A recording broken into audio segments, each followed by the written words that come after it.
넌 요즘 참 달라졌어. 평생 친구라고 믿었던 누구랑은 사람이 다르겠는데. 어느 날 제게 이렇게 말했습니다.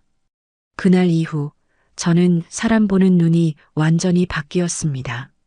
나이 들어서 진짜 친구를 알아보는 법, 오늘은 그 이야기를 해보려 합니다. 어느 겨울이었습니다. 아침에 일어나는데 몸이 영 이상했어요. 어지럽고 기운이 하나도 없더라고요. 그냥 감기겠지. 처음엔 대수롭지 않게 생각했습니다. 나이 들면 몸이 원래 이런 거라고 여겼죠. 그런데 이틀째 되던 날 화장실 가다가 그만 쓰러지고 말았습니다. 급하게 병원에 실려갔고 의사 선생님은 당분간 입원하셔야겠습니다라고 했어요. 혈압도 높고 몸 상태가 좋지 않다는 거였죠. 병실에 누워 있으니 참 외로웠습니다.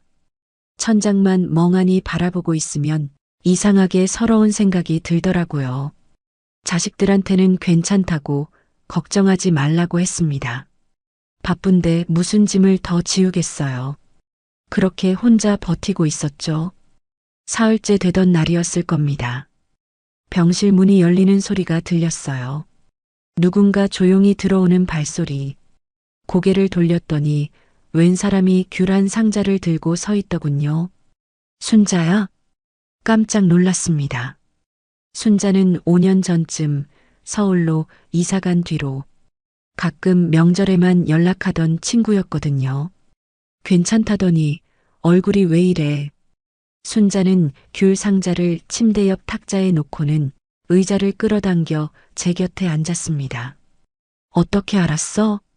동네 순이한테 들었어. 내가 입원했다고. 순자는 아무렇지 않게 말했지만 저는 그 순간 눈물이 날 것 같았습니다. 서울에서 여기까지 2시간은 좋게 걸립니다. 게다가 순자도 무릎이 안 좋아서 오래 앉아 있는 것도 힘들어하는 사람인데 미안해. 괜히 오느라 힘들었을 텐데. 뭐가 미안해. 친구 아파 죽겠다는데 가만히 있어? 순자는 귤을 하나 까서 제 입에 넣어 주었습니다. 이거 달아. 먹어봐. 귤이 입안에서 톡 터지는 순간 제 마음도 같이 터질 것 같았습니다. 사실 그동안 참 많은 사람들한테 연락을 받았어요. 카톡으로 괜찮아? 빨리 나 이런 메시지들. 고마운 마음은 있었지만 이상하게 그 말들이 제 마음까지는 안 닿더라고요. 그런데 순자는 달랐습니다. 아무 말도 안 했어요. 그냥 귤 상자 들고 와서 옆에 앉아 있어 준 거예요. 너 점심은 먹었어? 순자가 물었습니다. 응, 병원 밥 먹었어. 맛없지? 내가 내일 미역국 좀 끓여올게. 에이, 그러지 마. 멀기도 한데. 뭐가 멀어? 나 내일도 올 거야. 그렇게 순자는 제가 퇴원할 때까지 사흘을 계속 병원에 왔습니다. 말은 많이 안 했어요. 그냥 옆에 앉아서 같이 TV도 보고 병원복도 산책도 함께 다녔죠. 퇴원하는 날 제가 순자한테 물었습니다. 순자야, 고마워. 근데 너 회사는 어떻게 했어? 연차 냈지. 뭐? 아니, 연차를 다 쓰다니. 친구 아파 죽겠다는데 회사가 뭐가 중요해. 그 말에 제 눈에서 눈물이 주르륵 흘렀습니다. 그때 깨달았어요. 진짜 친구는 괜찮아? 라고 100번 문자 보내는 사람이 아니라 아무 말 없이 귤 한 상자 들고 와주는 사람이라는 걸. 말이 많은 사람보다 조용히 와서 옆에 있어주는 사람. 나이 들어서야 알았습니다. 그게 진짜 따뜻한 사람이라는 걸. 지금도 가끔 순자한테 전화하면 이렇게 말해요. 야, 그때 정말 고마웠어. 그러면 순자는 웃으며 말합니다. 또 그 얘기야? 친구 사이에 무슨. 그게 바로 순자예요. 자기가 한 일을 대단한 것처럼 말하지 않는 사람. 그런 친구가 한 명이라도 있다면 그 인생은 충분히 따뜻한 인생이 아닐까요? 젊을 땐 친구가 많을수록 든든했습니다. 30대, 40대 때만 해도 모임이 일주일에 서너 개는 됐어요. 학교 동창, 동네 친구, 취미 모임, 교회 친구들, 핸드폰 연락처에 이름만 수백 개.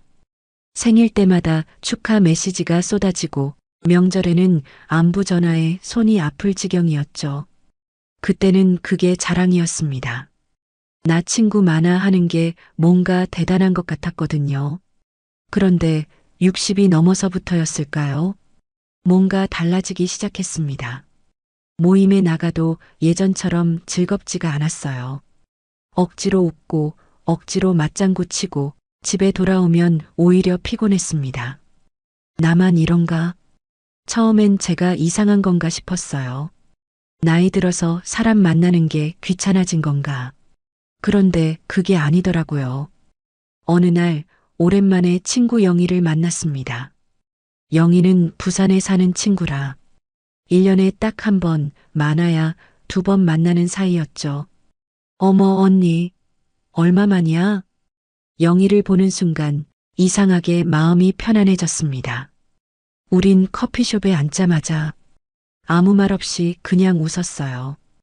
우리 작년에도 여기서 봤지? 맞아. 그때도 이 자리였어. 특별한 얘기를 한 것도 아니었어요. 자식 얘기, 건강 얘기, 요즘 어떻게 지내는지. 그냥 평범한 이야기들. 그런데 3시간이 3분처럼 흘렀습니다. 헤어질 때 영희가 제 손을 꼭 잡으며 말했어요. 언니, 우리 자주는 못 봐도 마음은 늘 함께야. 알지? 그럼 당연하지. 집에 돌아오는 길에 문득 깨달았습니다. 아, 이게 진짜 친구구나. 영희와는 1년에 한 번 만나지만 만날 때마다 마음이 편합니다. 아무것도 꾸미지 않아도 되고 힘들다고 솔직하게 말해도 되는 사이. 반면에 매주 만나는 모임 친구들은 어땠나요? 만날 때마다 조금씩 신경 쓰이는 게 있었어요. 오늘은 뭐 입고 갈까? 저번에 내가 밥 샀으니 오늘은. 혹시 내 말이 기분 나빴을까? 만나고 나면 기분이 좋은 게 아니라 묘하게 긴장이 풀리는 느낌이었죠. 그때부터 저는 생각을 바꿨습니다. 꼭 자주 만나는 게 능사가 아니구나. 옛날 친구 경숙이와도 그래요. 경숙이는 서울에 살아서 자주 못 만납니다. 한 3개월에 한 번 전화로 안부를 물어요. 언니 잘 지내? 딱 그 한마디. 그런데 그게 참 좋더라고요. 매일 카톡하는 친구들보다 3개월에 한 번 잘 지내? 물어주는 경숙이가 훨씬 더 마음 편했습니다. 왜 그럴까요? 아마도 이런 게 아닐까 싶어요. 나이 들면서 우리는 관계의 무게를 더 많이 느끼게 됩니다. 젊을 땐 몰랐어요. 친구가 많으면 그냥 좋은 줄만 알았죠. 하지만 지금은 알아요. 모든 관계엔 에너지가 필요하다는 걸. 신경 쓰고 배려하고 맞춰주고 그게 쌓이다 보면 어느새 지쳐버립니다. 그래서 나이 들수록 많은 친구보다 편한 친구가 더 중요해요.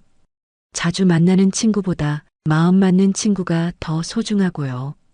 요즘 제 핸드폰 연락처를 보면 예전보다 훨씬 줄어들었습니다.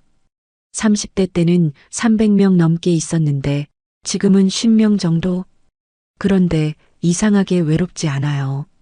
오히려 마음이 더 가벼워졌습니다. 진짜 필요할 때 전화할 수 있는 사람. 1년에 한 번 만나도 어제 본 것처럼 편한 사람. 말 안 해도 내 마음을 알아주는 사람. 그런 친구가 딱 5명만 있으면 인생은 충분히 따뜻합니다. 어느 날 영희한테 이런 얘기를 했어요. 야, 우리 이제 자주는 못 만나도 마음만은 늘 함께 있자. 그랬더니 영희가 웃으면서 말했습니다. 언니, 그게 진짜 우정 아니야? 나이 들면 자주 보는 게 중요한 게 아니라 마음이 통하는 게 중요한 거지. 맞는 말이었습니다. 젊을 땐 친구 수를 세웠다면 나이 들어선 친구의 깊이를 느낍니다. 그게 바로 우정의 법칙이 달라지는 순간이더라고요. 여러분도 그렇지 않으신가요? 자주 못 만나도 연락 못 해도 그 사람 생각만으로 마음이 따뜻해지는 친구. 그런 친구가 한 명이라도 있다면 그게 바로 축복입니다. 그 친구와는 20년을 함께 웃고 울었습니다. 이름을 명숙이라고 할게요. 명숙이와 저는 40대 초반에 처음 만났어요. 아이들 유치원이 같아서 자연스럽게 친해졌죠. 처음엔 그냥 학부모 모임에서 인사하는 사이였는데 어느 날 명숙이가 먼저 말을 걸었습니다. 언니 애랑 우리 애랑 친하대요. 한번 같이 밥 먹을래요? 그렇게 시작된 인연이었습니다. 명숙이는 참 좋은 친구였어요. 제가 힘들 때 제일 먼저 달려와 주는 사람이었고, 속상한 일 있으면 밤새 전화로 얘기 들어주던 사람이었죠. 저도 명숙이한테 그랬고요. 명숙이 시어머니 돌아가셨을 때 장례식장에서 3일 밤을 함께 지샜습니다. 언니 없었으면 어쩔 뻔했어. 명숙이는 그때 제 손을 꼭 잡고 울었어요. 우린 정말 자주 만났습니다. 하루에도 몇 번씩 전화하고 일주일에 3번은 커피숍에서 만났죠. 서로 집안일까지 다 알고 지냈어요. 명숙이 남편이 술 먹고 늦게 들어온 날도 알고 제 큰딸이 시험 몇 점 받았는지도 알고 그게 당연한 줄 알았습니다. 친구란 원래 그런 거라고 생각했으니까요. 그런데 언제부터였을까요? 명숙이가 조금씩 달라지기 시작했습니다. 제가 전화하면 요즘 바빠서라는 말이 많아졌고 만나자고 하면 다음에라는 대답이 늘어났어요. 처음엔 정말 바쁜가 보다 싶었습니다. 명숙이도 나이 들면서 챙겨야 할 게 많아졌을 테니까요. 그래서 조금 참았어요. 내가 너무 자주 연락하나? 부담스러울 수도 있겠다. 그렇게 3개월쯤 지났을까요? 어느 날 오랜만에 명숙이를 만났습니다. 동네 카페에서 차를 마시는데 제가 요즘 힘든 일을 털어놨어요. 명숙아, 나 요즘 잠이 안 와. 밤만 되면 이것저것 생각나서 뒤척이고. 그랬더니 명숙이가 말했습니다. 언니, 요즘 왜 이렇게 예민해졌어? 그 순간 이상하게 가슴이 철렁했습니다. 예민해졌다고? 응. 전에는 안 그랬잖아. 요즘 뭔가 작은 일에도 예민하게 반응하는 것 같아. 명숙이는 웃으면서 말했어요. 농담처럼 가볍게. 그런데 저는 웃을 수가 없었습니다. 예민해졌다는 그 말이 왜 그렇게 마음을 찔렀는지 모르겠어요. 집에 돌아오는 내내 그 말이 머릿속을 맴돌았습니다. 내가 예민해진 걸까? 처음엔 제 탓을 했어요. 나이 들면서 성격이 까칠해진 건 아닌가. 명숙이 말이 맞을 수도 있다고 생각했죠. 그런데 며칠이 지나도 그 말이 계속 아팠습니다. 왜 아팠을까요? 곰곰이 생각해 봤어요. 명숙이는 제가 왜 잠을 못 자는지 물어보지 않았습니다. 무슨 일이 있었는지, 왜 힘든지, 어떻게 도와줄 수 있는지 그 어떤 것도 묻지 않았어요. 그냥 예민해졌다고만 했죠. 그때 깨달았습니다. 명숙이의 그 말은 저를 걱정해서 한 말이 아니었어요. 귀찮아서 던진 말이었습니다. 너 요즘 좀 피곤하게 구네. 그만 좀 해. 속뜻은 그런 거였던 것 같아요. 20년 동안 함께 울고 웃었던 사이인데 이제는 제 힘든 얘기가 부담스럽고 귀찮은 일이 된 거죠. 그 후로 명숙이한테 연락을 끊지는 않았어요. 하지만 예전처럼 속마음을 털어놓지는 않게 됐습니다. 요즘 어때? 응, 잘 지내.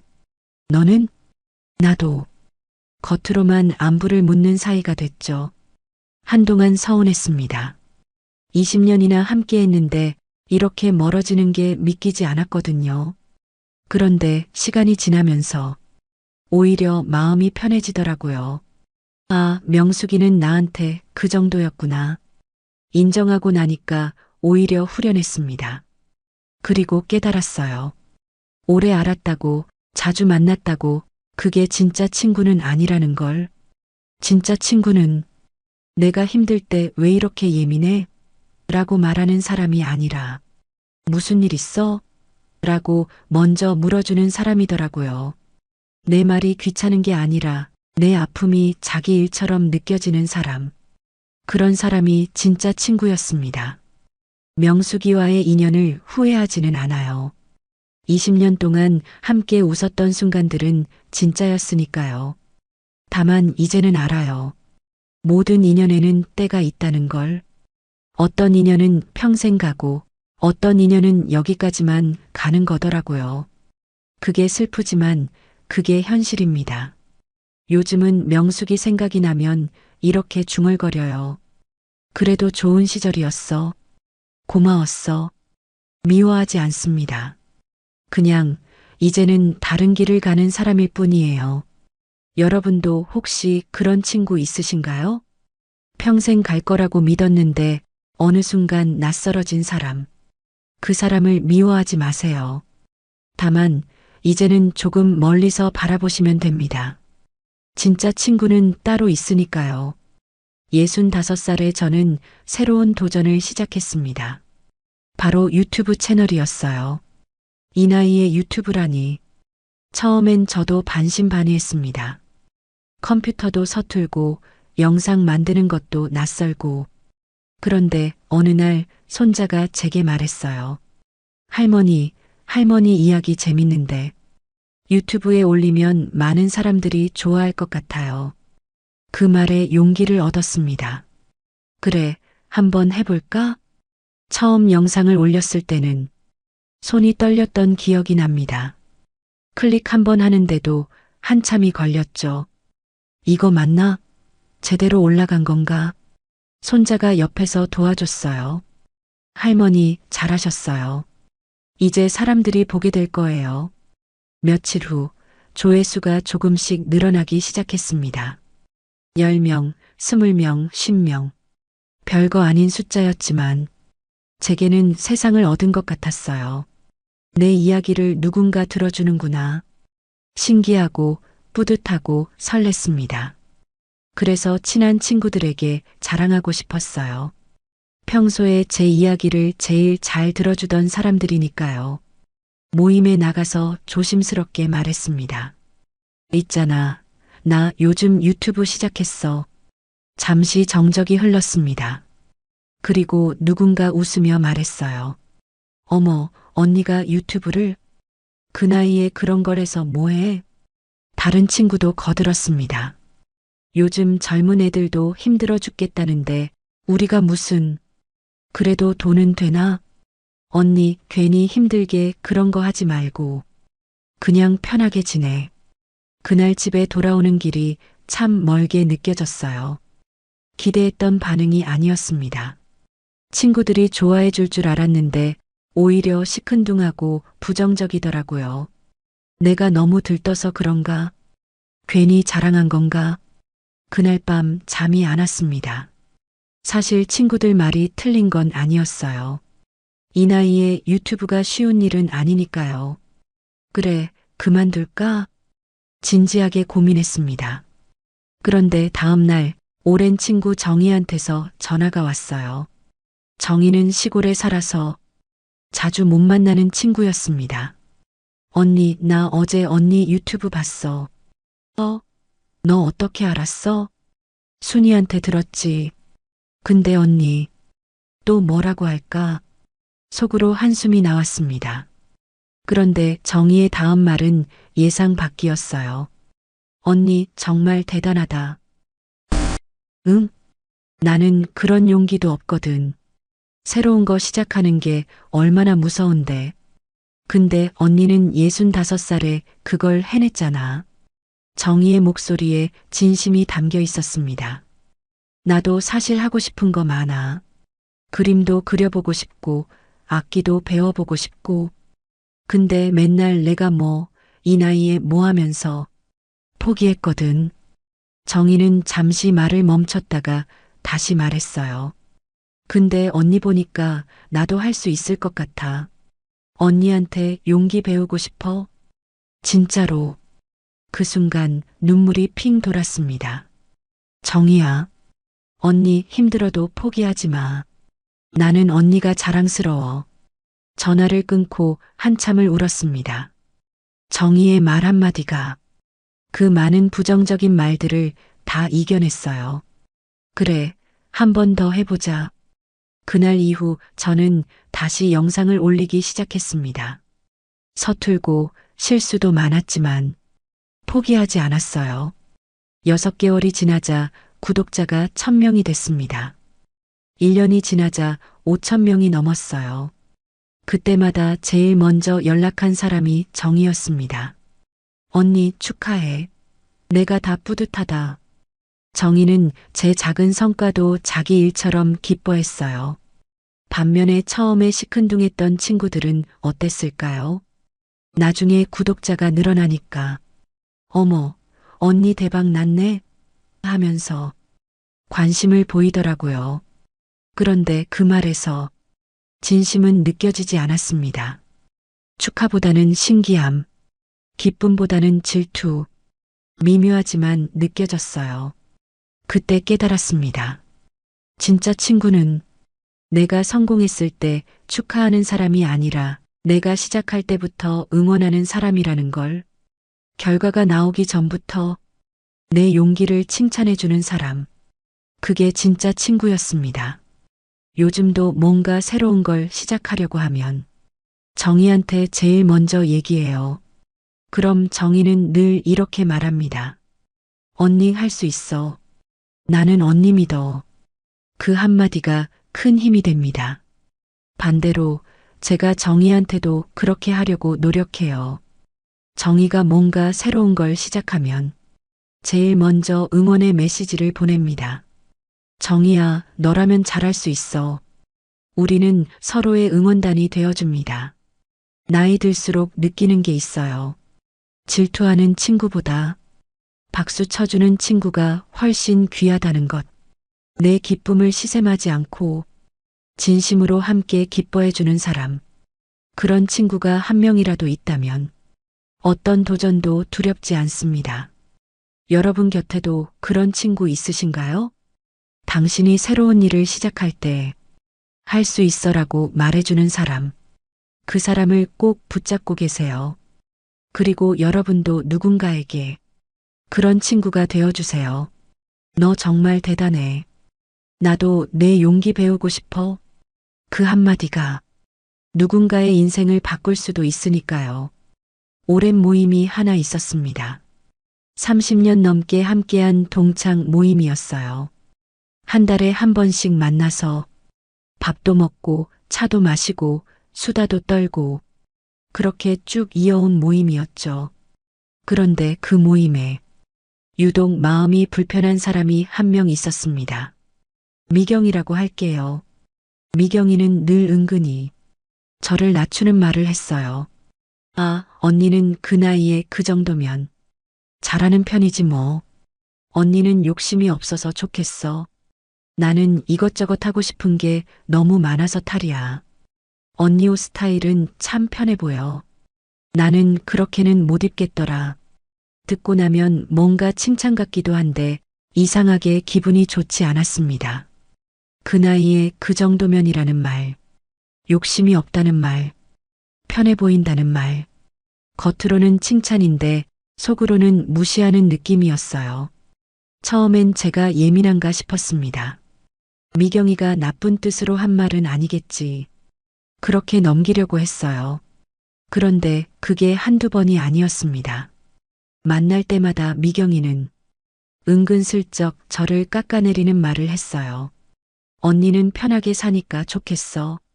언니는 기대치가 낮아서 행복하겠다. 우리 언니는 순박해서 좋아. 듣고 나면 괜히 제가 작아지는 느낌이 들었습니다. 마치 제가 뭔가 모자란 사람, 아무것도 모르는 사람처럼 느껴졌어요. 집에 돌아오면 자꾸 그 말들이 떠올랐습니다. 내가 정말 기대치가 낮은 걸까? 내가 욕심이 없는 걸까? 나는 편하게만 사는 걸까? 아니었어요. 저도 열심히 살고 있었습니다. 저도 꿈이 있고 하고 싶은 게 있었어요. 다만 미경이처럼 과시하지 않았을 뿐이죠. 그런데 왜 미경이는 저를 그렇게 무시하는 걸까요? 곰곰이 생각해 봤습니다. 아마도 미경이는 자기가 우위에 서고 싶었던 것 같아요. 누군가를 낮춰야 자기가 높아 보이니까요. 그래서 늘 저를 타깃으로 삼았던 거죠. 어느 날 모임에서 제가 말했습니다. 나 요즘 새로운 취미 배우고 있어. 수채화인데 참 재밌더라. 그랬더니 미경이가 웃으며 말했어요. 어머, 언니가 그림을? 언니 나이에 새로 배우기 힘들 텐데 대단하네. 또 그 말투였습니다. 언니 나이에라는 말. 그 순간 저는 깨달았어요. 아, 이 사람은 절대 안 변하겠구나. 30년을 알고 지냈지만 미경이는 늘 이런 식이었어요. 그리고 그날 결심했습니다. 이제 그만 만나자. 다음 달 모임에 나가지 않았습니다. 그 다음 달에도 그 다음 달에도 처음엔 사람들이 전화했어요. 언니, 왜 안 나와? 무슨 일 있어? 아니, 요즘 좀 바빠서. 거짓말이었습니다. 그냥 더 이상 미경이를 보고 싶지 않았어요. 몇몇 친구들은 서운해했습니다. 우리 30년 넘게 만났잖아. 언니 없으니까 허전해. 미안했어요. 다른 친구들은 좋은 사람들이었으니까요. 그런데 제 마음이 더 중요했습니다. 미경이 한 명 때문에 모임 갈 때마다 긴장하고 집에 와서도 상처받고 그게 더 이상 견딜 수 없었어요. 모임을 끊고 나니 마음이 한결 가벼워졌습니다. 더 이상 누군가의 말에 제 자존감이 흔들리지 않았어요. 그리고 깨달았습니다. 친구는 나를 편하게 만드는 사람이지 작게 만드는 사람이 아니라는 걸. 나를 존중하지 않는 관계는 아무리 오래되어도 굳이 지킬 필요가 없다는 걸. 섭섭해하는 친구들한테는 따로 연락했습니다. 미안해. 그 모임은 이제 안 나갈 것 같아. 대신 우리 둘이 가끔 만나자.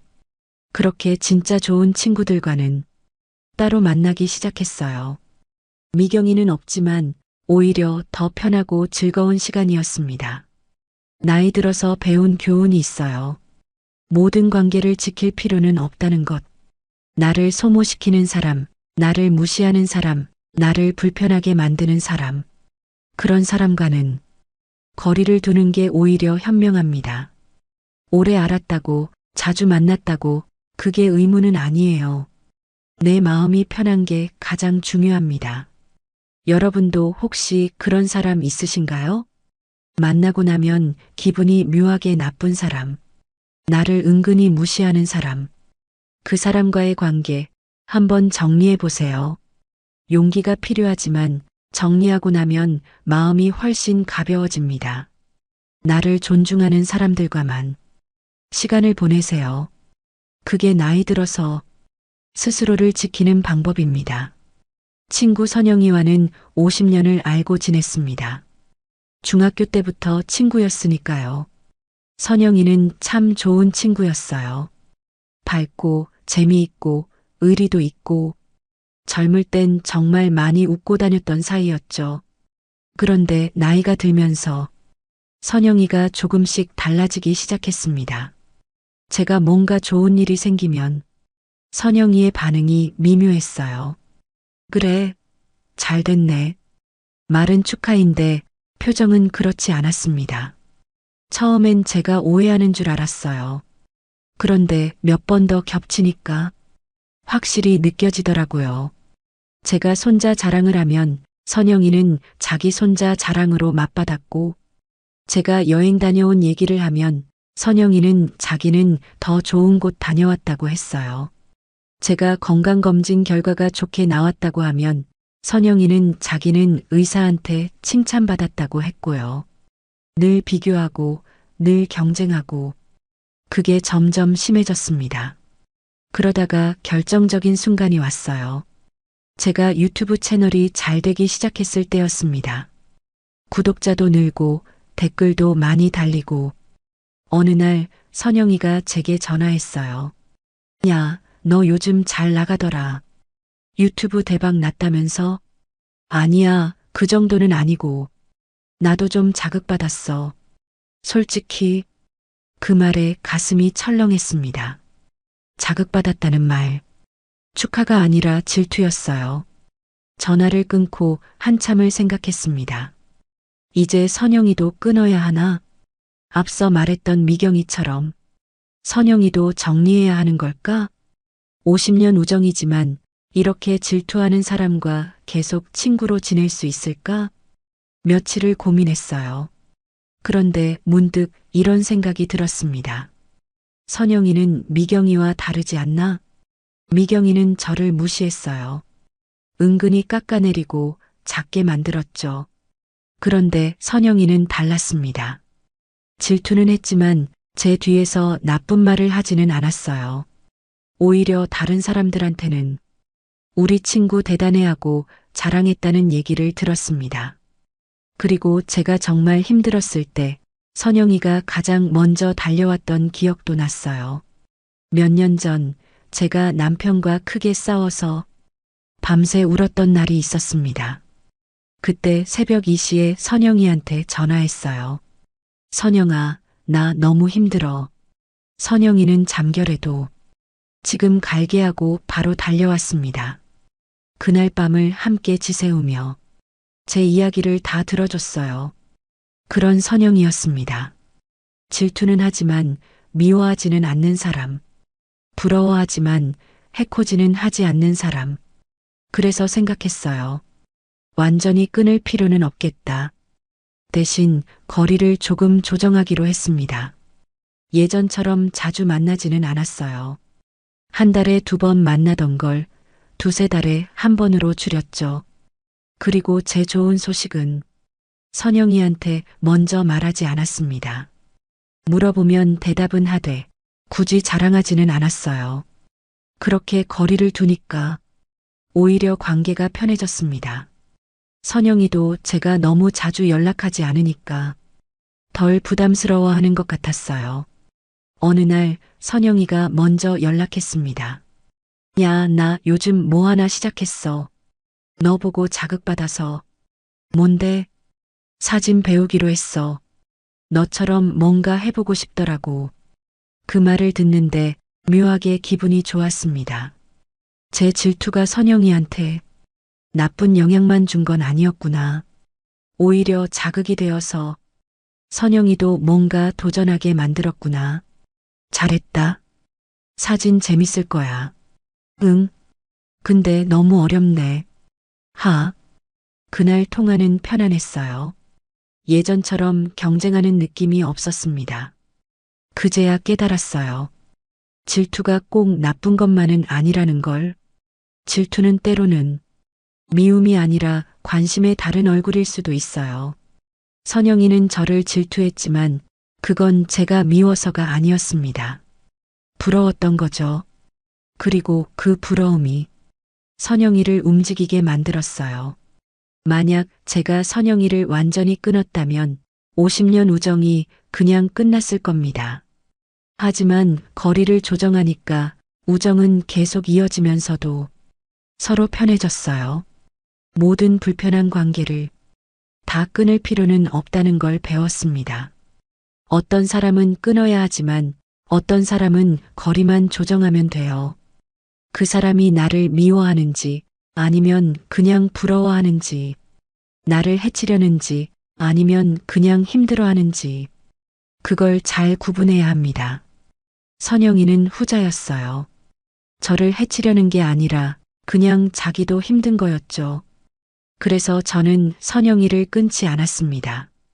대신 적당한 거리를 유지하면서 50년 우정을 지켜가고 있어요. 완벽한 친구는 없습니다. 질투도 하고 실수도 하고 서운하게도 하죠. 그래도 근본이 나쁘지 않다면 완전히 끊기보다는 거리를 조정하는 게 나을 때가 있어요. 그게 나이 들어서 배운 관계의 지혜입니다. 60대 중반이 되어서야 비로소 알게 된 게 있습니다. 사람을 구분하는 방법이요. 젊을 땐 몰랐어요. 좋은 사람, 나쁜 사람을 어떻게 구분하는지 오래 지켜봐야 한다고 생각했죠. 그런데 나이 들어서 깨달았습니다. 답은 아주 간단했어요. 대화 후 기분이 답이다. 딱 이거 하나면 충분했습니다. 어느 날 동네 친구 경희를 우연히 만났습니다. 마트에서 장 보다가 마주쳤죠. 어머 언니, 차 한잔 할래? 근처 카페로 갔습니다. 경희는 말이 참 많았어요. 끊임없이 자기 얘기를 했죠. 며느리가 마음에 안 든다는 얘기, 아들이 돈을 안 준다는 얘기, 친구들이 자기를 무시한다는 얘기. 1시간 내내 경희의 불평불만만 들었습니다. 저는 중간중간 맞장구만 쳤어요. 그래, 힘들겠다. 아이고, 속상하겠네. 경희는 제 얘기는 한 번도 물어보지 않았습니다. 언니는 요즘 어때? 건강은 괜찮아? 그런 질문 하나 없었어요. 1시간 반을 그렇게 있다가 집에 돌아왔습니다. 현관문을 열고 들어서는데 갑자기 온몸이 축 늘어지더라고요. 아, 피곤해. 이상했어요. 그냥 앉아서 차만 마셨는데 왜 이렇게 피곤할까? 그리고 마음이 묘하게 무거웠습니다. 침대에 누워서 생각했어요. 왜 이렇게 기분이 안 좋지? 경희가 나쁜 말을 한 것도 아니고 저한테 상처를 준 것도 아닌데 그냥 만나고 나니 기분이 안 좋았어요. 머리는 멍하고 마음은 무겁고 기운은 다 빠지고 그제야 깨달았습니다. 아, 이 사람이 내 에너지를 다 빨아간 거구나. 경희는 나쁜 사람이 아니에요. 고의로 저를 힘들게 한 것도 아니고요. 그런데 경희와 있으면 제 에너지가 소모됐습니다. 경희의 부정적인 말들, 끝없는 불평불만, 일방적인 대화. 그게 저를 지치게 만들었던 거예요. 그 후로 저는 사람을 만날 때마다 주의 깊게 관찰했습니다. 이 사람과 대화한 후 내 기분은 어떨까? 신기하게도 패턴이 보였어요. 어떤 사람을 만나면 집에 가는 길이 가벼웠습니다. 기분이 좋고 웃음이 나고 내일이 기대되고 반대로 어떤 사람을 만나면 집에 가는 길이 무거웠어요. 기운이 빠지고 마음이 답답하고 혼자 있고 싶고 순자를 만나고 나면 마음이 따뜻했어요. 정의를 만나고 나면 용기가 났고요. 하지만 경희를 만나고 나면 피곤했죠. 그때 이런 기준을 세웠습니다. 만나고 나서 기분이 좋아지는 사람은 만나고 기분이 나빠지는 사람은 거리를 두자. 간단하지만 명확한 기준이었어요. 그 후로 경희한테 연락이 오면 핑계를 대고 만나지 않았습니다. 미안해. 오늘은 약속이 있어서. 처음엔 미안했어요. 내가 너무 이기적인 건가? 하지만 이기적인 게 아니었습니다. 나를 지키는 거였어요. 나이가 들수록 남은 에너지가 많지 않습니다. 건강도 예전 같지 않고 체력도 떨어지고 감정도 쉽게 소모되죠. 그러니까 더욱더 나를 소모시키는 사람과는 거리를 둬야 했어요. 나를 채워주는 사람들과 시간을 보내는 게 맞았습니다. 복잡하게 생각할 필요 없어요. 그 사람의 학벌, 그 사람의 재산, 그 사람의 외모 다 중요하지 않습니다. 중요한 건 단 하나. 나와 함께 있을 때 내 기분이 어떤가. 그것만 보면 됩니다. 함께 있으면 괜히 피곤해지고 대화 후엔 마음이 무거워지는 사람. 그게 바로 신호예요. 이 사람은 나한테 해가 된다. 아무리 오래 알았어도 아무리 자주 만났어도 그 사람이 나를 소모시킨다면 그건 인연이 아니라 짐입니다. 이제 저는 확실히 압니다. 좋은 사람을 구분하는 방법은 머리로 판단하는 게 아니라 가슴으로 느끼는 거예요. 대화 후 당신의 기분, 그게 바로 답입니다. 여러분도 한번 생각해 보세요. 최근에 만난 사람들 중에 누구는 만나고 나서 기분이 좋았고, 누구는 만나고 나서 기분이 안 좋았는지, 그걸 잘 관찰하세요. 그리고 기분 나쁘게 만드는 사람과는 조금씩 거리를 두세요. 미안해할 필요 없습니다. 당신의 마음을 지키는 것, 그게 가장 중요하니까요. 나이 들어서 배운 가장 큰 지혜. 내 기분을 믿어라. 그게 나를 지키는 첫 번째 방법입니다. 70이 넘어서 깨달은 게 있습니다. 평생 좋은 친구를 찾아 헤맸는데 정작 중요한 건 따로 있었더라고요. 좋은 친구를 만나는 것보다 내가 먼저 그런 사람이 되는 것. 그게 진짜 답이었습니다. 돌이켜보면 제가 많이 섭섭해했어요. 왜 아무도 내 생일을 챙겨주지 않을까? 왜 아무도 먼저 연락하지 않을까? 왜 나한테는 이런 친구가 없을까? 늘 받기만 바랐던 것 같습니다. 그런데 어느 날 문득 이런 생각이 들었어요. 나는 친구들한테 뭘 해줬지? 곰곰이 생각해 봤습니다. 친구 생일을 챙긴 적이 있나? 친구한테 먼저 연락한 적이 있나? 친구가 힘들 때 달려간 적이 있나? 부끄럽게도 별로 없었습니다. 저도 늘 바쁘다는 핑계로 친구들한테 소홀했던 거죠. 그날 이후 저는 달라지기로 했습니다. 내가 먼저 하자. 가장 먼저 한 일은 친구들 생일을 달력에 다 적어 놓는 것이었어요. 그리고 생일 일주일 전에 알람을 맞춰놨습니다. 순자 생일 11월 15일, 영의 생일 12월 3일, 정의 생일 1월 20일. 알람이 울리면 먼저 전화를 걸었습니다. 순자야, 다음 주 내 생일이네.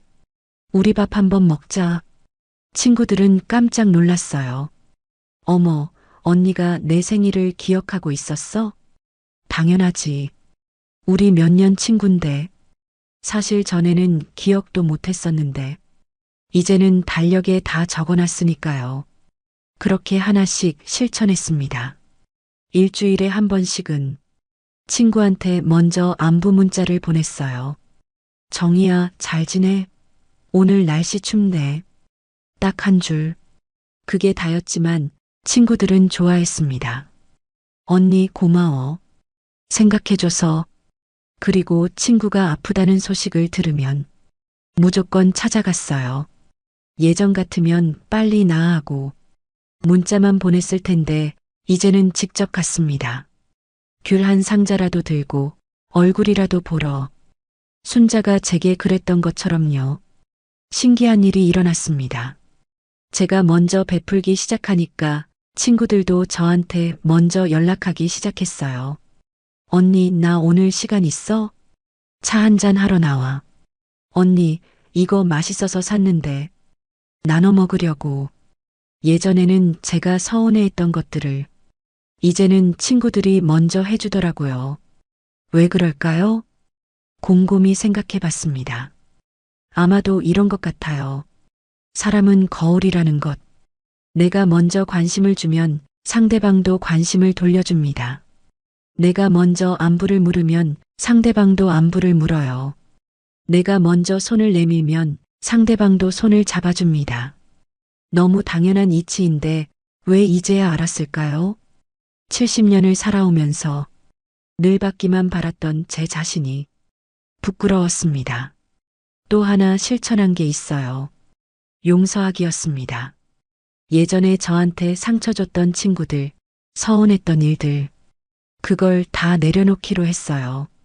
명숙이가 예민해졌다고 말했던 것도, 선영이가 질투했던 것도, 미경이가 저를 무시했던 것도 다 용서했습니다. 그래, 그럴 수도 있지. 사람이 완벽할 수는 없으니까. 용서하고 나니까 마음이 한결 가벼워졌어요. 그리고 이상하게도 그 친구들과의 관계도 좋아졌습니다. 제가 먼저 마음을 열으니까 상대방도 조금씩 달라지더라고요. 물론 모든 관계가 다 회복된 건 아니에요. 끝까지 안 맞는 사람도 있고 거리를 두는 게 나은 사람도 있었죠. 그래도 괜찮았습니다. 중요한 건 제가 먼저 노력했다는 것. 제가 먼저 손을 내밀었다는 것. 그걸로 충분했어요. 요즘은 거울 앞에 서면 제 자신한테 물어봅니다. 오늘 나는 누군가에게 좋은 친구였나? 친구한테 먼저 안부를 물었나? 친구의 말을 끝까지 들어줬나? 친구를 진심으로 축하해줬나? 그렇게 하나씩 점검해요. 그리고 부족한 부분이 있으면 내일은 더 잘하려고 노력합니다. 어느 날 순자가 제게 말했어요. 언니, 요즘 많이 달라진 것 같아. 더 따뜻해졌어. 그 말을 듣는데 눈물이 날 것 같았습니다. 내가 달라지니까 사람들이 느끼는구나. 그게 참 뿌듯했어요. 이제 저는 압니다. 좋은 친구를 만나는 게 하늘이 주는 복이라면 좋은 친구가 되는 건 내가 만드는 복이라는 걸, 그리고 내가 만드는 복이 훨씬 더 확실하다는 걸요. 나이 들어서 가장 잘한 일이 뭐냐고 누가 물어보면 저는 이렇게 대답할 거예요. 내가 먼저 좋은 친구가 되려고 노력한 것. 그게 제 인생 후반전이 가장 큰 변화였습니다.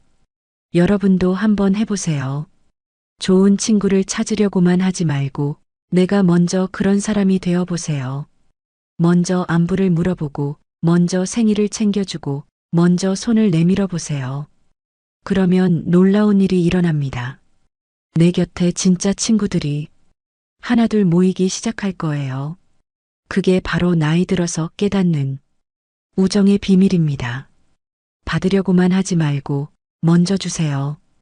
그게 진짜 친구를 만드는 가장 확실한 방법입니다. 저는 요양원에 가기 싫었습니다. 아들은 권했지만 제 마음은 움직이지 않았습니다. 그곳은 사는 곳이 아니라 보내지는 곳 같았거든요. 그러던 어느 날 이웃이 말했습니다. 요양원 말고 월 10만 원으로 갈 수 있는 곳이 있대요. 처음엔 믿지 않았습니다. 그런 곳이 어디 있어? 하지만 지금 저는 그곳에서 살고 있습니다. 혼자이지만 외롭지 않은 곳, 돌봄을 받지만 존중받는 곳. 요즘 많은 어르신들이 이곳으로 몰리고 있습니다. 오늘 제 이야기를 들어주시겠습니까? 새벽 5시 반, 눈이 떠집니다. 알람도 안 맞췄는데 습관처럼 눈이 떠요. 나이 들면 다 이렇다고 하더군요. 잠이 필요한 나이에 잠이 안 오고 할 일 없는 아침에 일찍 일어나니까요. 천장을 보다가 옆을 봤습니다. 아내 자리는 여전히 비어 있습니다. 2년이 지났는데 아직도 침대 한쪽만 씁니다. 반쪽은 그냥 비워둡니다. 치울 용기가 안 나서요. 커튼을 열었더니 환한 햇살이 쏟아져 들어옵니다. 창밖엔 벌써 사람들이 바쁘게 움직이고 있습니다. 출근하는 사람, 운동하는 사람, 학교 가는 아이들, 모두 어디론가 가고 있더군요. 저만 여기 서서 그 모습을 보고 있었습니다. 유리창 하나를 사이에 두고요. 부엌으로 갔습니다. 냉장고 문을 열었습니다. 김치통 하나, 계란 2개, 우유 1팩. 안에 있을 때는 반찬이 5가지는 있었는데 이젠 뭘 해 먹을지도 모르겠고 만들어도 혼자 먹다가 버리게 되니까요. 계란 하나 꺼냈습니다. 프라이팬에 올리려다가 귀찮아서 그냥 삶기로 했습니다. 냄비에 물 붓고 계란 넣고 불 켜고 10분 뒤에 다시 오면 되니까요. 그 10분 동안 뭘 할까요? 고민하다가 그냥 식탁에 앉았습니다. 식탁엔 의자가 2개 있습니다. 하나는 제가 앉고 하나는 비어 있습니다. 계란을 건져서 찬물에 식혔습니다. 껍질 까면서 문득 이런 생각이 들었습니다. 이걸 누구 먹으라고 까고 있나? 나 먹으라고 까는 건데 뭔가 슬프더군요. 식탁에 앉아서 계란 하나 먹고 김치 몇 조각 먹고 물 1컵 마셨습니다. 5분이면 끝나는 아침입니다. 설거지도 금방입니다. 접시 하나, 젓가락 하나, 컵 하나. 예전엔 아내가 투덜거렸습니다. 설거지는 바로바로 해야지. 왜 이렇게 싸하나? 지금은 쌓을 그릇도 없습니다. 다 합쳐도 한 손에 들어갑니다. 거실로 나와서 소파에 앉았습니다. 시계를 봤더니 겨우 6시 10분입니다. 점심까지 6시간, 저녁까지 12시간. 이 시간을 어떻게 보내야 할까요? TV를 켰습니다. 사실 뭐라고 하는지 잘 안 들립니다. 그냥 소리가 있으면 좋아서 켜놓는 겁니다. 사람 목소리라도 들리면 집이 덜 텅 빈 것 같아서요. 한 달 전엔 이런 일도 있었습니다. TV 보다가 혼자 웃었어요. 예능 프로그램에서 뭔가 웃긴 장면이 나왔거든요. 그런데 웃고 나니까 집안이 더 조용하더군요. 웃음소리가 끝나고 나면 고요함만 남습니다. 그때 깨달았습니다. 아, 웃음도 혼자 웃으면 외롭구나. 휴대폰을 봤습니다. 알림이 하나 왔네요. 기대하며 눌렀더니 스팸 문자였습니다. 대출 필요하세요? 문자함을 열어봤습니다. 아들한테 온 문자는 일주일 전이 마지막입니다. 아버지 건강하시죠? 바빠서 연락 못 드렸어요. 아들도 바쁜 거 압니다. 그래서 저도 문자 안 보냅니다. 괜히 짐 되는 것 같아서요. 창밖을 봤습니다. 골목에 고양이 한 마리가 지나갑니다. 어제도 봤고 그제도 봤습니다. 저 고양이는 매일 같은 시간에 지나가더군요. 저보다 규칙적인 삶을 사네요. 문득 이런 생각이 들었습니다. 나는 왜 사나? 밥 먹고, TV 보고, 잠자고. 내일도 똑같고, 모레도 똑같습니다. 혼자 사는 게 편할 줄 알았습니다. 처음 몇 달은 정말 그랬어요. 아무 눈치 안 보고, 라면도 마음대로 끓여 먹고, 설거지 미뤄도 되고. 그런데 말입니다. 편함이 계속되면요. 외로움이 되더군요. 대구의 여름밤처럼 숨 막히는 외로움. 누군가 밥 먹었어? 물어봐 주는 것. 누군가 제 웃음소리를 듣고 같이 웃어주는 것. 누군가 제 하루를 궁금해해 주는 것. 그게 이렇게 소중한 줄 몰랐습니다. 잃고 나서야 알았습니다. 낮에는 괜찮습니다. 창밖에 사람들 지나가는 소리도 들리고 햇살도 들어오고 시간도 그럭저럭 갑니다. 점심때는 밥 먹고 오후에는 TV 보고 가끔 산책도 나갑니다. 낮은 견딜만 합니다. 문제는 밤입니다. 해가 지면 집 안 공기가 달라집니다. 창밖이 어두워지면서 집 안도 어두워집니다. 불을 켜도 왠지 어둡게 느껴져요. 밝기의 문제가 아니라 마음이 어두워지는 겁니다. 저녁 6시쯤 되면 슬슬 불안해집니다. 오늘도 이렇게 밤이 오는구나. 밥을 먹어야 하는데 뭘 먹을지 고민됩니다. 라면을 끓일까? 빵을 먹을까? 아니면 그냥 안 먹을까? 결국 편의점에 갑니다. 도시락 하나 사서 집에 와서 전자레인지에 돌립니다. 삑 소리 나면 꺼내서 먹습니다. 맛은 없지만 배는 채워집니다. 설거지할 것도 없습니다. 플라스틱 용기 그냥 쓰레기통에 버리면 끝이니까요. 간단하죠. 너무 간단해서 슬픕니다. 8시쯤 되면 정말 할 일이 없습니다. TV를 보는데 뭘 보는지 모르겠습니다. 화면만 보고 있을 뿐입니다. 드라마에서 누가 우는데 왜 우는지도 잘 모르겠어요. 집중이 안 됩니다. 9시, 10시. 시간은 가는데 잠은 안 옵니다. 침대에 누워도 눈이 말똥말똥합니다. 낮에 아무것도 안 해서 그런가 봅니다. 몸은 안 피곤한데 마음만 피곤합니다. 그럴 때 이런 생각이 듭니다. 지금 내가 쓰러지면 누가 알까? 지난달에 이런 일이 있었습니다. 아래층 할머니가 돌아가셨어요. 3일 만에 발견됐습니다. 신문이 문 앞에 쌓여 있는 걸 보고 관리사무소에서 문을 열었대요.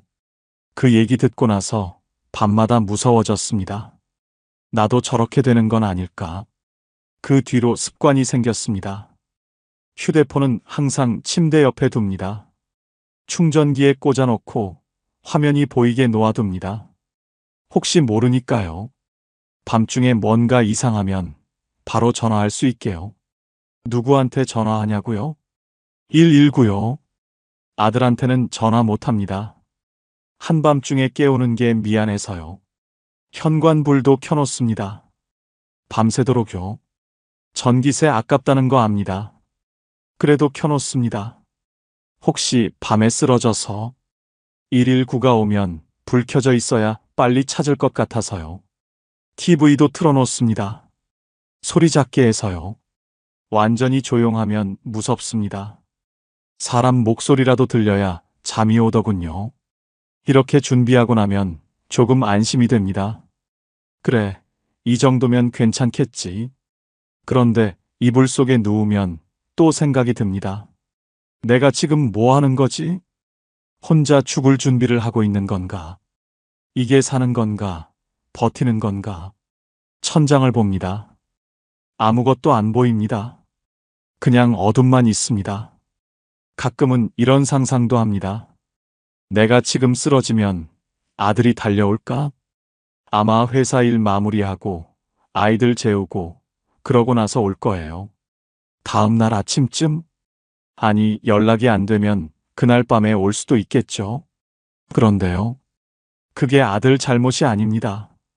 아들도 자기 인생이 있으니까요. 저도 젊을 때 그랬어요. 부모님보다 회사 일이 아이들이 먼저였으니까요. 그래서 더 슬픕니다. 누구를 원망할 수도 없으니까요. 시계를 봤습니다. 밤 11시. 아직도 잠이 안 옵니다. 옆집에서 소리가 들립니다. 문 닫는 소리, 발소리, 물 내리는 소리. 누군가 살고 있다는 소리입니다.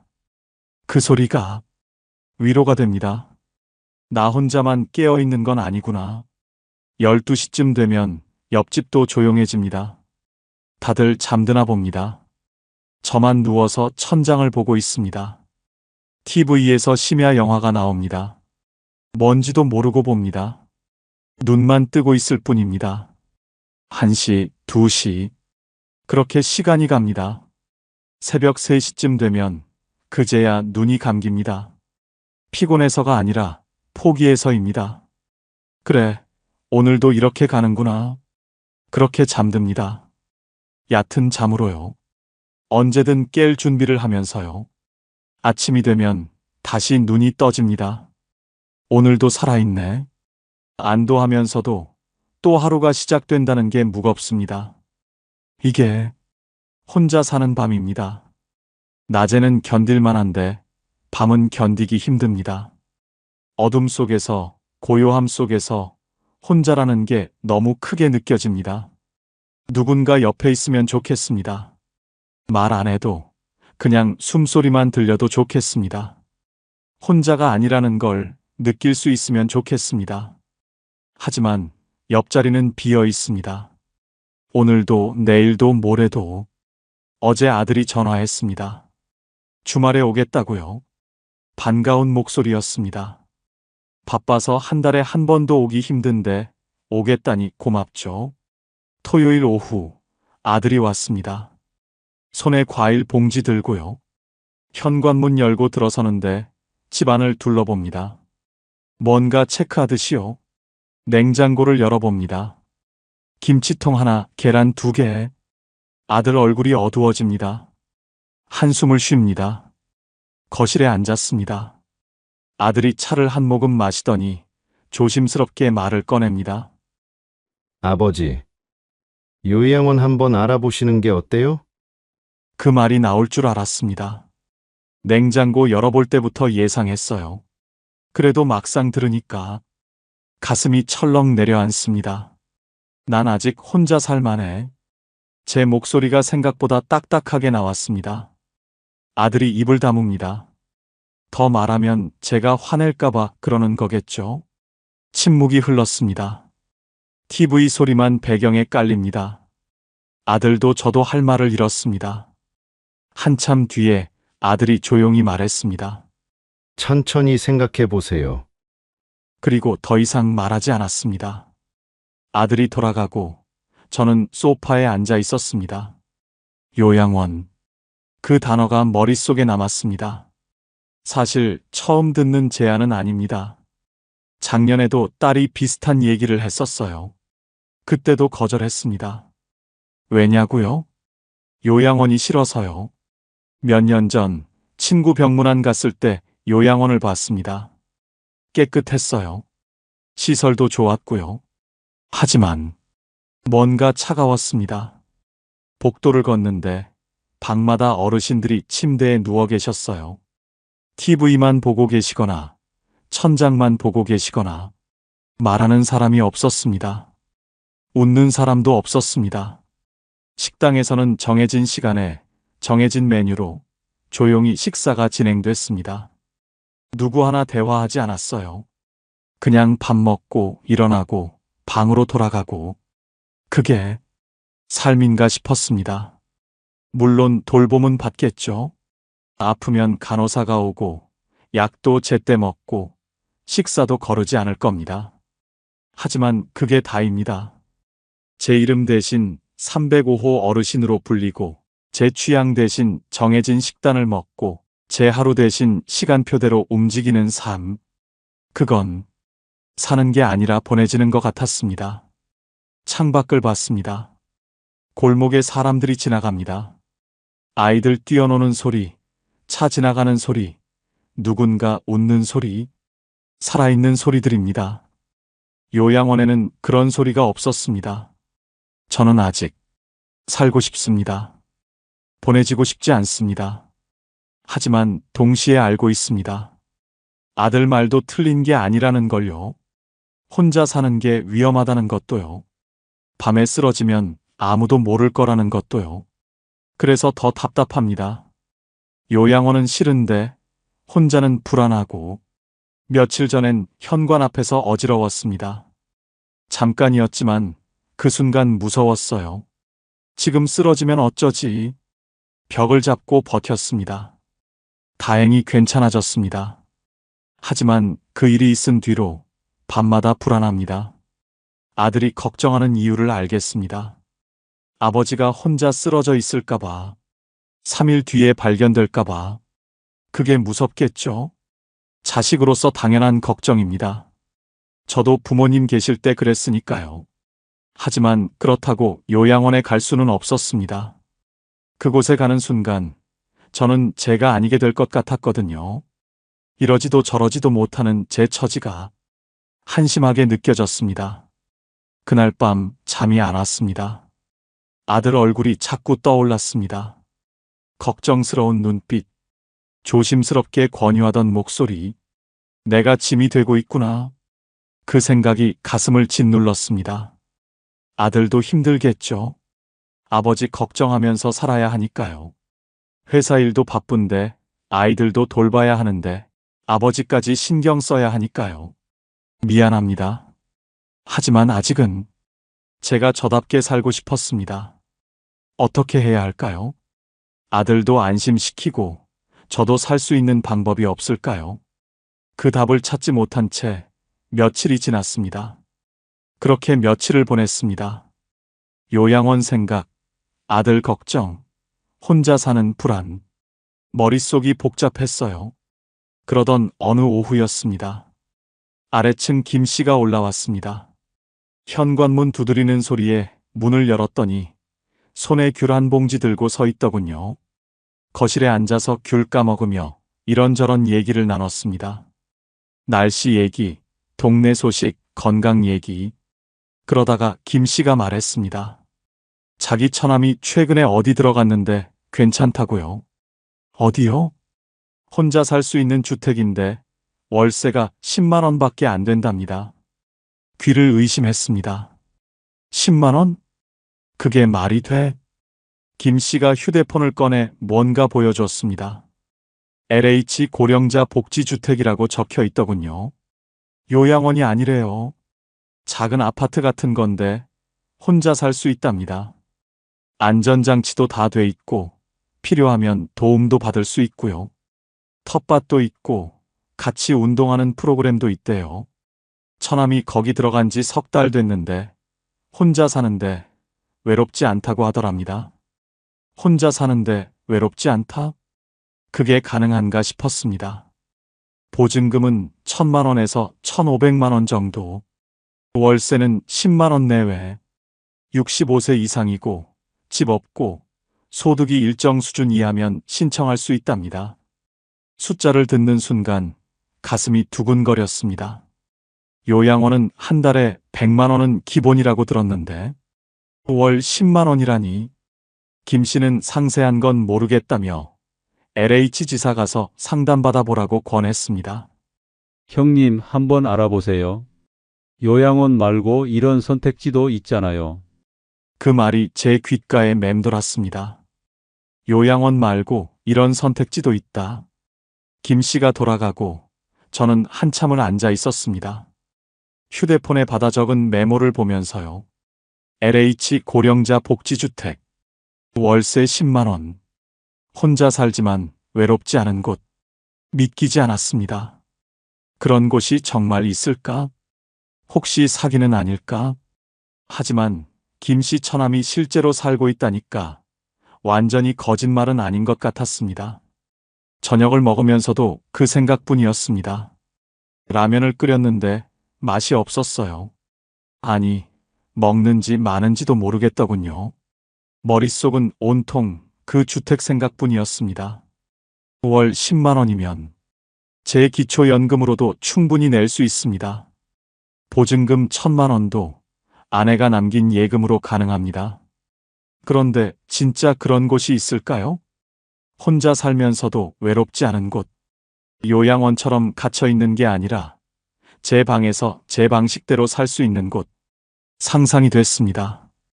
아침에 일어나서 커튼 열고 작은 부엌에서 밥 해 먹고 텃밭 나가서 상추 따고 같은 처지의 어르신들과 인사 나누고 그 모습이 머릿속에 그려지니까 가슴이 두근거렸습니다. 오랜만에 느끼는 감정이었습니다. 기대감이요. 혼자 집에 있을 때는 내일이 두려웠습니다. 또 똑같은 하루가 올 거라는 게 무서웠어요. 요양원 생각할 때는 절망뿐이었습니다. 거기 가는 순간 제 인생이 끝나는 것 같았거든요. 하지만 이 주택은 달랐습니다.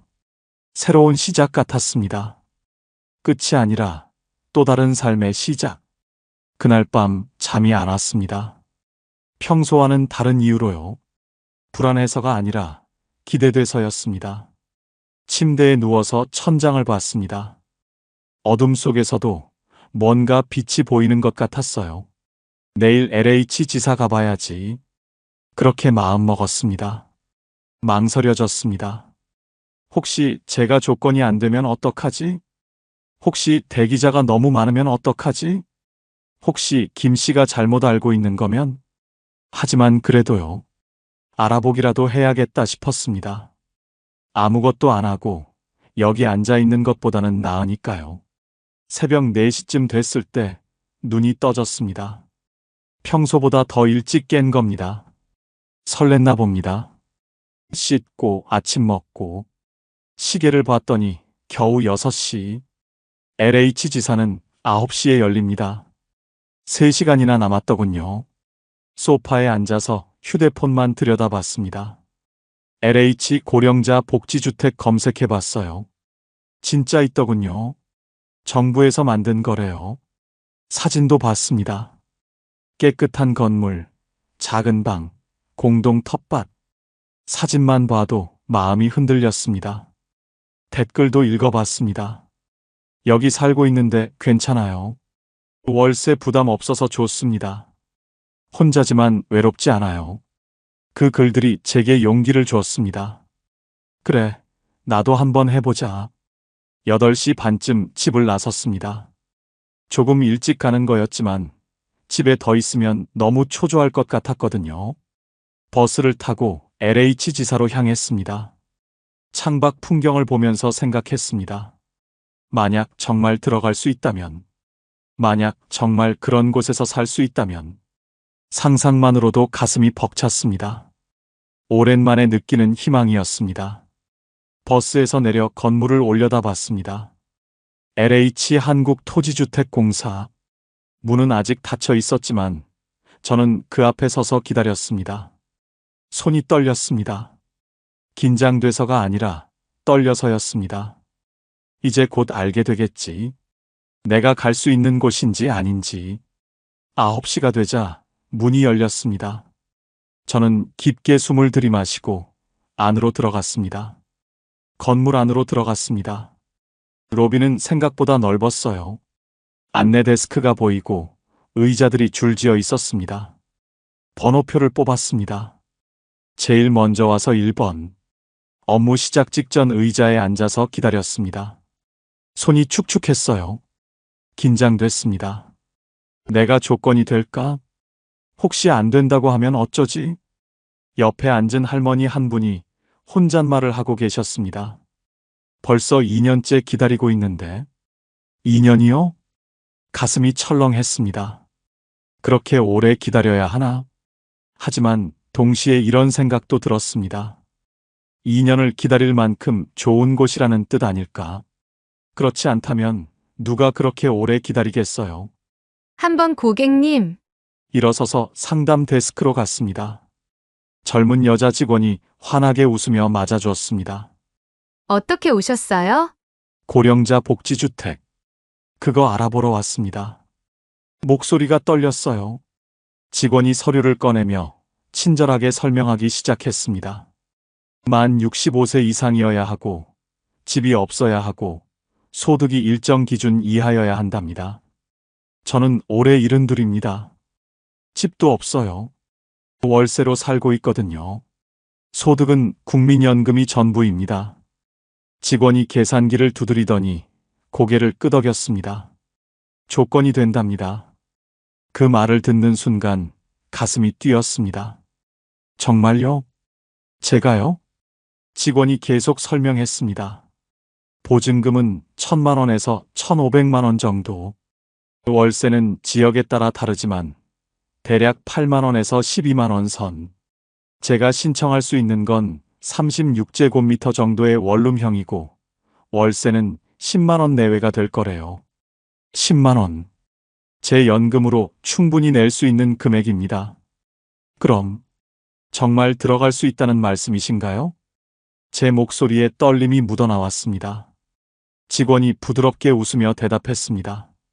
네, 신청하실 수 있어요. 다만 지역별로 대기자가 있어서 정확한 입주 시기는 신청 후에 안내드릴 수 있어요. 대기 기간은 지역마다 다르고 일반 신청자는 보통 1년에서 2년 정도 기다립니다. 2년. 긴 시간이긴 합니다. 하지만 그래도 괜찮았어요. 어차피 지금도 혼자 살고 있는데 2년 더 버티면 되는 거 아닙니까? 게다가 직원이 말했습니다. 국가유공자나 기초생활수급자, 장애인 같은 경우는 우선순위로 빨리 들어갈 수 있습니다. 빠르면 6개월, 늦어도 1년 안에 연락이 옵니다. 저는 국가유공자는 아니지만 기초생활수급자도 아니고 일반 신청자입니다. 그래도 괜찮습니다. 기다릴 수 있어요. 직원이 필요한 서류를 알려줬습니다. 주민등록등본, 가족관계증명서, 소득증명서류, 건강보험료 납부 확인서도 필요합니다. 대부분 인터넷으로 발급받으실 수 있어요. 어르신, 인터넷 사용 가능하세요? 아들한테 부탁하면 됩니다. 직원이 안내 책자를 건네줬습니다. 거기에 자세한 내용이 다 적혀 있더군요. 저는 그 책자를 꼭 움켜쥐었습니다. 손에 땀이 났어요. 오늘 바로 신청하시겠어요? 잠깐 망설였습니다. 서류를 준비해야 하니까요. 하지만 직원이 말했습니다. 온라인으로도 신청 가능하고 서류는 나중에 제출해도 됩니다. 일단 신청 접수부터 해두는 게 좋아요. 그럼 오늘 신청하겠습니다. 제 목소리가 떨렸습니다. 기대감과 불안감이 뒤섞인 떨림이었어요. 직원이 컴퓨터 화면을 보여주며 하나하나 입력을 도와줬습니다. 이름, 주민등록번호, 주소, 연락처. 마지막에 제출 버튼을 누르는 순간 화면에 접수 완료 메시지가 떴습니다. 접수 완료되셨어요. 접수증 드릴게요. 직원이 건네준 종이 한 장. 거기에 제 이름과 접수 번호가 적혀 있었습니다. 그 종이를 받아드는 순간 눈시울이 뜨거워졌습니다. 참았습니다. 여기서 울면 안 되니까요. 하지만 가슴 한쪽이 벅차올랐습니다. 감사합니다. 그 말밖에 못했습니다. 직원이 환하게 웃으며 대답했습니다. 연락 기다려주세요. 좋은 소식 전해드릴게요. LH 지사를 나왔습니다. 햇살이 눈부셨어요. 손에는 접수증과 안내 책자가 들려 있었습니다. 버스 정류장으로 걸어가면서 저는 접수증을 몇 번이고 들여다봤습니다. 정말 신청했구나. 정말 기회가 생긴 거구나. 집으로 돌아오는 길 발걸음이 가벼웠습니다. 오랜만에 느끼는 감정이었어요. 희망이요. 집에 도착해서 소파에 앉았습니다. 접수증을 식탁 위에 올려두고 한참을 바라봤습니다. 요양원 말고 다른 길이 있었습니다. 혼자이지만 외롭지 않을 수 있는 곳, 돌봄을 받지만 존중받을 수 있는 곳, 그곳에 갈 수 있다면 제 노후가 달라질 수 있을 것 같았습니다. 아들한테 전화했습니다. 얘야, 아버지가 오늘 좋은 데 알아봤다. 그날이 왔습니다. 입주 날짜가 적힌 문자를 받은 게 일주일 전이었어요. 생각보다 빨랐습니다. 일반 신청자는 1년에서 2년 기다린다고 했는데 8개월 만에 연락이 왔거든요. 짐은 많지 않았습니다. 옷가방 하나, 이불 하나, 작은 박스 2개. 그게 제 전부였어요. 아들이 차로 데려다 줬습니다. 아버지, 정말 괜찮으세요? 걱정하는 목소리였지만 예전과는 달랐습니다. 요양원 갈 때처럼 무거운 느낌이 아니었거든요. 괜찮아. 좋은 곳이라더라. 건물 앞에 도착했습니다. 5층짜리 건물이었어요. 오래되지도 새 것도 아닌 단정한 건물. 현관 앞에는 자동문이 있었습니다. 제가 다가서자 윙하는 소리와 함께 문이 열렸어요. 로비는 환했습니다. 천장에 밝은 조명이 켜져 있고 바닥은 깨끗하게 닦여 있었습니다. 벽에는 안전 손잡이가 붙어 있고 구석에는 비상벨도 보였어요. 게시판에는 안내문들이 붙어 있었습니다. 텃밭 가꾸기 모임, 건강체조 교실, 이달의 생일 잔치. 그걸 보는 것만으로도 마음이 조금 풀렸습니다. 관리 직원이 나와서 짐을 받아들며 안내해 주었습니다. 엘리베이터를 타고 3층으로 올라갔습니다. 어르신 방은 304호예요. 복도는 조용했습니다. 카펫이 깔려 있어서 발소리가 나지 않았어요. 304호. 제 방 문 앞에 섰습니다. 열쇠를 받아서 문을 열었습니다. 방은 작았습니다.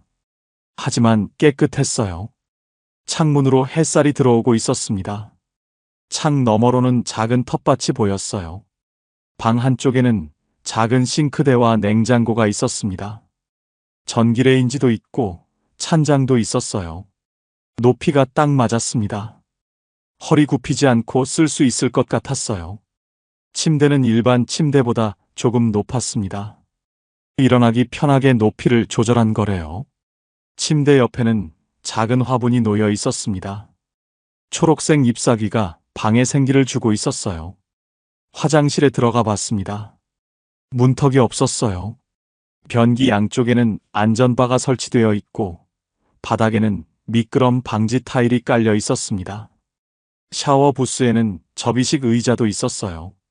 아, 여긴 정말 나 같은 사람을 위한 집이구나. 짐을 풀었습니다. 옷장에 옷 걸고 이불 펴고 작은 물건들 정리하고 금방 끝났습니다. 창문을 열었습니다. 바람이 들어왔어요. 상쾌했습니다. 그때 복도에서 소리가 들렸습니다. 누군가 걸어오는 발소리, 문 여는 소리, 사람이 살고 있다는 소리였어요. 저녁 시간이 되자 1층에서 냄새가 올라왔습니다. 된장국 끓는 구수한 향, 갓 지은 밥 냄새, 오랜만에 맡는 집밥 냄새였습니다. 배가 고팠습니다. 아니, 사실 배보다 마음이 고팠어요. 누군가와 함께 밥 먹고 싶었거든요. 조심스럽게 1층으로 내려갔습니다. 식당 문을 열었습니다. 이미 몇 분의 어르신들이 앉아 계셨어요. 4인용 테이블이 여러 개 있었고 각 테이블마다 두세 분씩 앉아 계셨습니다. 저는 어디에 앉을지 망설였습니다. 그때 한 테이블에 앉아 계시던 할머니가 손짓하셨습니다. 여기 오라고요. 새로 오셨어요? 그 한마디가 너무 반가웠습니다. 네, 오늘 들어왔습니다. 그러셨구나. 식사하셨어요? 순간 가슴이 뜨거워졌습니다. 식사하셨어요? 그 말이 얼마만인지 모르겠습니다. 누군가 제게 밥 먹었냐고 물어본 게요. 아니요, 아직. 그럼 같이 드세요. 테이블에 앉았습니다. 된장찌개, 시금치나물, 멸치볶음, 김치, 그리고 따뜻한 밥. 소박한 밥상이었지만 그 위에는 온기가 있었습니다. 숟가락을 들었습니다. 밥 한 술 떠서 입에 넣었어요. 맛있었습니다. 아니, 맛있다기보다 따뜻했습니다. 옆에 앉은 할아버지가 말씀하셨습니다. 처음엔 어색하실 텐데 며칠 지나면 금세 익숙해지실 거예요. 고개를 끄덕였습니다. 말이 안 나왔어요. 눈물이 날 것 같았거든요. 식사를 마치고 방으로 돌아왔습니다. 창문을 열고 서 있었습니다. 저녁 바람이 불어왔어요. 아래층에서는 어르신들 이야기 소리가 희미하게 들렸습니다. 누군가 TV 보는 소리, 누군가 전화하는 소리. 그 소리들이 제게는 삶의 소리로 들렸습니다. 요양원에서 느꼈던 그 차가운 정막과는 달랐어요. 여기에는 각자의 삶이 있었고 각자의 이야기가 있었습니다. 침대에 누웠습니다. 천장을 봤어요. 오랜만에 편안했습니다. 혼자 있다는 두려움 대신 옆방에도 사람이 있구나라는 안도감이 있었어요. 만약 밤중에 무슨 일이 생겨도 비상벨만 누르면 도움을 받을 수 있습니다. 무엇보다 내일 아침이면 다시 만날 사람들이 있습니다. 안녕하세요 인사를 나누고 함께 식사를 할 사람들이요. 그것만으로도 충분했습니다. 눈을 감았습니다. 오랜만에 깊은 잠에 빠져들었습니다. 며칠이 지났습니다. 이곳의 리듬이 서서히 몸에 익어갔어요. 아침이면 알람 없이 눈이 떠집니다. 예전처럼 새벽 5시 반에요. 하지만 예전과는 달랐습니다. 일어나서 창문을 열면 아래층 텃밭에서 누군가 이미 움직이고 있습니다. 물 주는 소리, 호미 긁는 소리, 그 소리가 들려요. 혼자가 아니구나. 그 생각이 듭니다. 7시 반이 되면 1층 문화실로 내려갑니다. 건강체조 시간이거든요. 처음엔 어색했습니다. 낯선 사람들 사이에서 몸 움직이는 게요. 하지만 며칠 지나니 익숙해졌어요. 안녕하세요. 안녕하세요. 짧은 인사지만 그게 좋습니다. 아침마다 누군가와 인사를 나눈다는 것. 체조는 간단합니다. 목 돌리기, 어깨 풀기, 다리 들어 올리기. 무리하지 않는 동작들이에요. 하지만 몸이 가벼워지는 걸 느낍니다. 혼자 집에 있을 때는 하루 종일 소파에 앉아 있었는데요. 체조가 끝나면 각자 방으로 돌아가 아침을 먹습니다. 저는 간단히 토스트와 커피로 해결해요. 가끔은 1층 식당에서 함께 먹기도 합니다. 어제는 된장찌개가 나왔어요. 혼자 먹는 토스트보다 훨씬 맛있었습니다. 아침을 먹고 나면 1층 건강관리실에 들릅니다. 혈압을 재는 겁니다. 자동 혈압계에 팔을 넣고 삑 소리가 날 때까지 기다립니다. 옆에는 다른 어르신도 앉아 계세요. 오늘은 혈압이 좀 높네요. 저는 괜찮네요. 이런 사소한 대화가 오갑니다. 그게 좋아요. 10시쯤 되면 텃밭에 나갑니다. 겨울이라 작물은 많지 않지만 쪽파랑 시금치가 자라고 있어요. 햇볕 아래서 흙을 만집니다. 호미로 흙을 고르고 물을 주고 손에 흙냄새가 묻습니다. 그 냄새를 맡으면 살아있다는 느낌이 듭니다. 옆에서 텃밭 가꾸시는 할아버지가 말씀하셨어요. 봄 되면 뭐 심을까요? 고추 어때요? 좋죠. 상추도 심고요. 내년 봄 이야기를 합니다. 그게 신기했어요. 예전엔 내일도 두려웠는데 이제는 내년 봄을 기대하고 있으니까요. 점심은 각자 해결합니다. 저는 간단히 라면 끓여 먹거나 빵 사다 먹어요. 혼자 먹지만 외롭지 않습니다. 벽 너머에서 누군가 설거지하는 소리가 들리거든요. 오후에는 할 일이 없습니다. 그래서 그냥 방에서 쉬거나 1층 로비에 내려가요. 로비에는 늘 어르신 몇 분이 계십니다. 신문 보시거나 바둑 두시거나 그냥 앉아서 이야기 나누시거나 저도 그 옆에 앉습니다. 말 안 해도 괜찮아요. 그냥 사람들 사이에 있다는 것만으로도 좋으니까요. 저녁이 되면 공동 식당에 갑니다.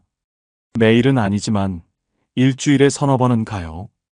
같은 테이블에 앉는 분들이 정해져 가고 있습니다.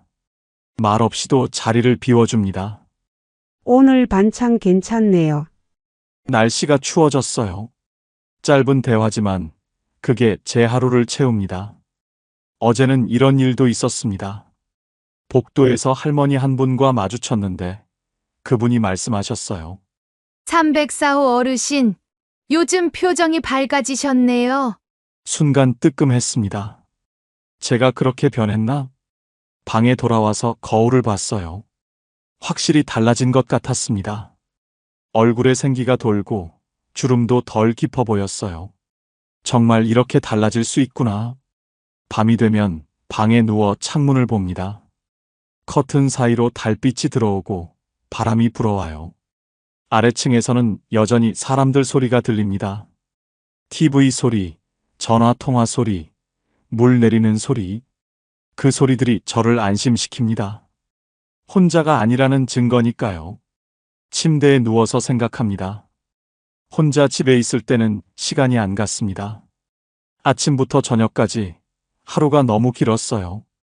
요양원 생각할 때는 절망뿐이었습니다. 거기 가는 순간 제 인생이 끝나는 것 같았거든요. 하지만 이곳은 달랐습니다. 혼자 살지만 외롭지 않습니다. 돌봄을 받지만 존중받습니다. 제 방에서 제 방식대로 살아갑니다. 아침에 일어나고 싶을 때 일어나고, 텃밭 가고 싶으면 가고, 쉬고 싶으면 쉬고. 하지만 혼자가 아닙니다. 엘리베이터에서 누군가와 마주치고, 식당에서 함께 밥 먹고, 복도에서 안녕하세요 인사 나누고. 그게 제 하루입니다. 문득 깨달았습니다. 혼자 사는 건 쉬웠지만 혼자 살아내는 건 어려웠습니다. 돌봄이 필요하다는 건 약하다는 뜻이 아니었습니다. 사람은 누군가와 기대며 사는 존재라는 걸요. 창밖을 봤습니다. 별이 보였어요. 아내가 살아있었다면 이곳을 좋아했을 거예요.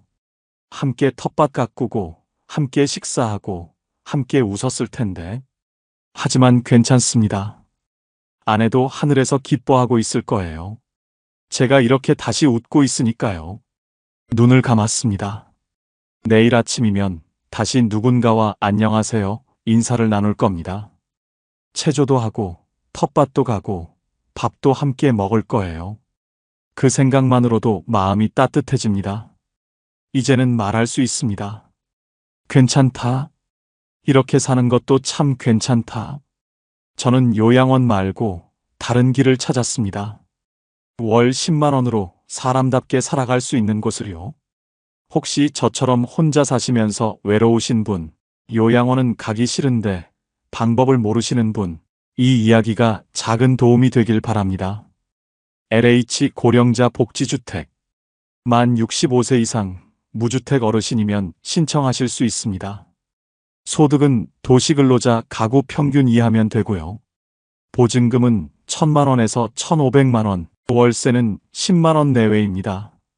국가유공자나 기초생활수급자는 우선순위로 빠르게 들어갈 수 있습니다. 일반 신청자는 1년에서 2년 정도 기다리시면 됩니다. LH 청약센터 온라인으로 신청하시거나 가까운 LH 지사 방문하셔서 상담받으시면 됩니다. 노후는 두렵습니다. 하지만 포기할 필요는 없습니다. 요양원만 있는 줄 알았는데 이런 선택지도 있더군요. 저는 지금 혼자이지만 외롭지 않습니다. 돌봄을 받지만 존중받습니다. 이곳에서 저는 다시 웃을 수 있었습니다. 여러분도 괜찮아질 겁니다.